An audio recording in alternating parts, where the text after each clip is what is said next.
So now we're finally at part 2 after all these years. We left off last time talking about the Midot HaDrash, the methodologies that are handed to Moshe at Sinai that one can use to understand the Torah, to figure out halachot that maybe weren't expressly written in the Torah. But we can use Midot HaDrash to figure out what the Torah would say about new questions. There are different collections of the Midot HaDrash. The most popular collection is called, it begins with the words, I should say, Tana Debei Rabbi Yishmael. It's learned in the Beit HaMidrash, in the study house of Rabbi Yishmael. And you can find that in a standard Sidur. In the beginning of the Sidur, in the morning, you say certain blessings, and then there's a section called Korbanot, where it talks about the sacrifices that were brought in the temple.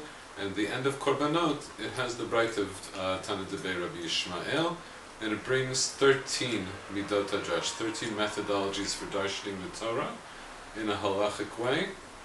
And as I said, that's the most common, most popular collection of the Midot HaDrash. So what do the Midot HaDrash do exactly? So just to give you an example, the first midah that's mentioned is Kal V'chomer. What's a Kal V'chomer? Kal V'chomer is actually essentially a logical construct that says if something is true in this situation that's relatively stringent, certainly it will be true in this situation which is relatively easy, relatively unstringent. I'll do a later shiur that talks about the Midot HaDrash. I won't digress on them now, that was just to give you a little bit of a sample. You can look at each one of them.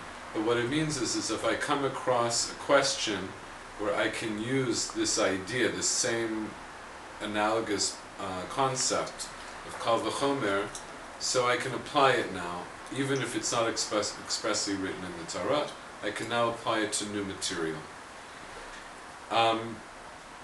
So now we have this Midot HaDrash. So what's happened to our oral Torah? So just to review, Moshe, according to tradition, goes up to Sinai. God gives him the oral Torah, and it includes a lot of halachot, a lot of interpretation of the written Torah, and it also includes methodologies, Midot HaDrash, for understanding the Torah, and it also includes certain halachot that are not written in the Torah at all, which we call Halacha l'Moshe Sinai. I mentioned some of these before, like tefillin, what the etrog and the arba minim that we shake on Sukkot are alluded to in the Torah, but the actual minim, which ones are those specific species that we use, are not mentioned in the Torah. But we have that as Halacha l'Moshe Sinai. So this is our oral Torah. Our oral Torah now consists of direct interpretation of the Torah. It consists of Halacha l'Moshe Sinai, things that are not written in the Torah at all, but that are transmitted orally. And it also includes new interpretations of the Torah based on Midot HaDrash. Now I want to focus on this last thing, the Midot HaDrash again. So now let's say you live in a time when a new question comes up, and somebody brings up this question, and like we were talking at the end of the last video, somebody asks you, you're not sure what the answer is, and you search through all the literature that you know, and all of the Torah Shel Bassel, all of the oral Torah that you know, and you don't know what the answer is. So you say, alright, I'm going to use my own powers of deduction and of interpretation. I'll use one of the Midot HaDrash, and I'll go to the psukim in the Torah, and I'll figure out what the Torah means to say in such a case. And then you think you've come up with a good answer, but it's not up to you alone, because you sit on the Beit Din. You sit along with other people on the court. So you go and you talk to them about it, because they also have to decide.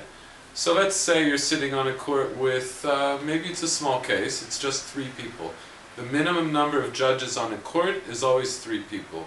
So you go to the other judges, and one of them says, yeah, that sounds right to me, I think you're right.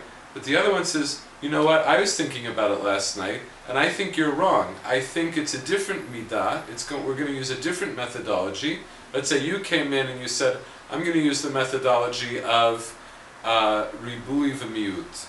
And somebody else comes and says, no, I think we should say klal uprat. And each of you discuss how you're learning, let's say, a particular verse of the Torah using this methodology. So your friend says, I think we should use this methodology, and then we come to this conclusion. And you say, no, I think we should use my methodology, and we come to a different conclusion. So now what do? Both of you have a completely reasonable argument.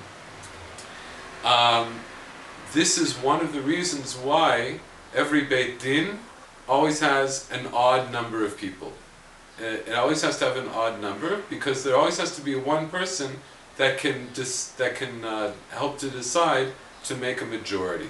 So now you have 3 people on the Beit Din, and you have 2 different opinions. So the third judge, he's going to say, I think either you're right or your friend is right. And as soon as he decides, then we go after the majority. So let's say this other judge says, I think that the friend is right. So now, even though you disagree, but we say majority rules. This is also learned out from the Torah, from the pasuk of Acharei Rabim Nahatot. We go after the majority. So now the majority has ruled. Halacha is going to be like your friend. It's not going to be like you.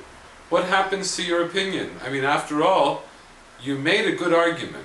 You looked in the Torah and you made your argument, and everybody agreed that, yeah, it's not that it doesn't make sense, but they felt that the other one made more sense.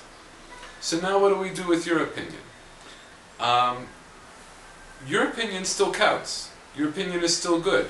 We don't throw it out. We record the minority opinion along with the majority opinion.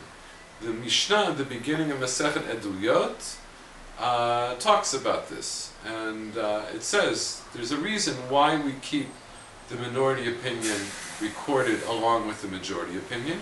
And the basic reason is that even though right now the majority goes with the other opinion, it could be that in the future the majority is going to go with the minority opinion. We want to record it so that people still remember how to learn that way. Now, but let's step back again. What's happening to our oral Torah? Our oral Torah now is expanding. It's getting bigger, because not only did we decide on a new question that had not appeared in the Torah before, and now we had to sort of dig deeper in the Torah to understand the answer to that question. But we actually have 2 opinions about that question. We have the opinion that the majority went by, and we have the secondary opinion, the minority opinion. So the oral Torah keeps getting bigger. We'll stop the second video now, and we can pick this up next time. Thank you.